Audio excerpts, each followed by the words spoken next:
pasti ada yang menang dan pasti ada yang kalah. Dan sebaiknya memang yang menang mengajak yang kalah untuk membantu, dan kalaupun tidak membantu sebisa mungkin jangan mengganggu.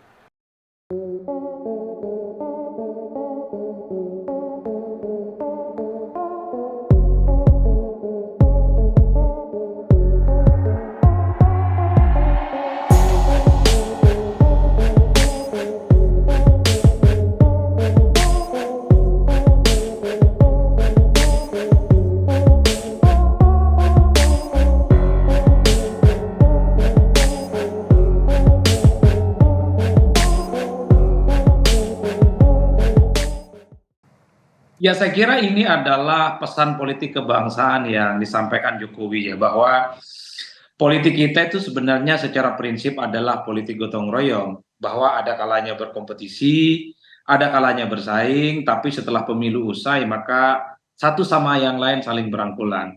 Semacam islah politik yang pernah dipraktekkan oleh Jokowi 2019 yang lalu, di mana menjadikan Prabowo Subianto yang menjadi rival 2 kali pilpres menjadi partner, menjadi teman koalisi, dan bahkan menjadi Menteri Pertahanan. Ini kan pesan politik kebangsaan, karena secara prinsip elit-elit politik kita, baik di partai ataupun yang saling berkompetisi, satu sama yang lain ini adalah kenal baik dan bahkan menjadi teman lama. Prabowo Subianto dan Jokowi adalah dua sosok yang saya kira sudah kenal cukup lama, bukan hanya berkompetisi di Pilpres. Oleh karena itu, politik kebangsaan inilah yang sebenarnya diterjemahkan juga pada level grassroots, bahwa maknai politik itu biasa-biasa saja. Jangan maknai politik itu seperti perang agama, perang antar suku, dan seakan-akan berebut surga dan neraka. Politik kita itu adalah politik perkawanan. Hari ini berteman, besok bisa jadi lawan. Hari ini lawan, besok menjadi sahabat. Oke, itu ya. Inilah ya. Hari ini lawan, kemudian besok setelah Pilpres begitu bisa jadi sahabat. Apakah oke nanti setelah Pilpres akan ada rekonsiliasi? Namun Anda membacanya seperti apa jika melihat dinamika perpolitikan sekarang jelang pendaftaran Capres dan juga bacawa presnya ini?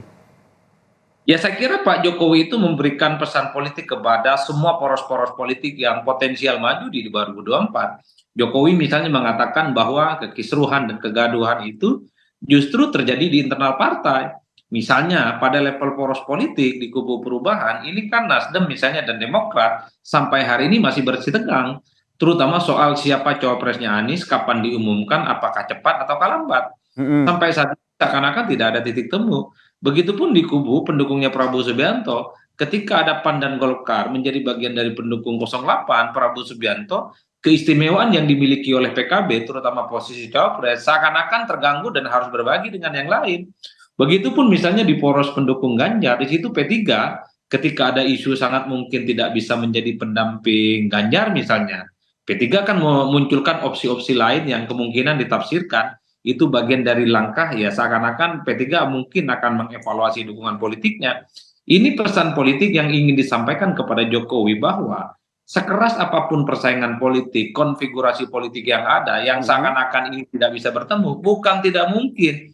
Semuanya satu sama yang lain itu saling berkongsi dan saling bertemu. Buktinya, Mas, sekalipun PKB itu menjadi pendukungnya Prabowo Subianto saat ini, tapi kan PKB sehari 2 hari ini menunjukkan kedekatannya dengan PDIP. Bahkan Ganjar Pranowo dan Muhaimin Iskandar saling bertemu. Bahkan ngasih kode soal kemungkinan ajakan koalisi kan, ada lovebird yang kemudian diberikan oleh Ganjar kepada Muhaimin Iskandar. Jadi Anda melihat itu sebagai sebuah tone yang positif ya, bukan sesuatu yang bukan sesuatu yang bisa dikatakan sebagai saling lobby, masih saling kompromi sehingga akhirnya terjadi saling sindir begitu antara kubunya Prabowo dan juga kubunya Ganjar Pranowo. Ya, karena memang secara prinsip per hari ini atau 2-3 hari ini memang sangat kelihatan antara politisi PDIP dan Gerindra kan saling berbalas pantun, terutama soal food estate kan, terutama soal tuding-menuding satu sama yang lainnya. Ini yang sebenarnya ingin dijelaskan oleh Pak Jokowi, bahwa yang ribut-ribut, yang mulai kelihatan hangat-hangat kuku itu adalah antar teman, antar teman-teman koalisi yang ada di internalnya Jokowi, Mas. Pesan politiknya adalah memang pemilu itu seringkali membuat tensi politik naik. Pilpres itu seringkali membuat di mana kompetisi itu memanas dan bahkan akan mencerabut rasa persahabatan. Tapi setelah pemilu ada kecenderungan di Indonesia, baik 2004, 2009, 2014, dan 2029 kemarin, biasanya pihak-pihak yang saling bersih tegang, saling bersaing satu sama yang lain menjadi satu kongsi politik.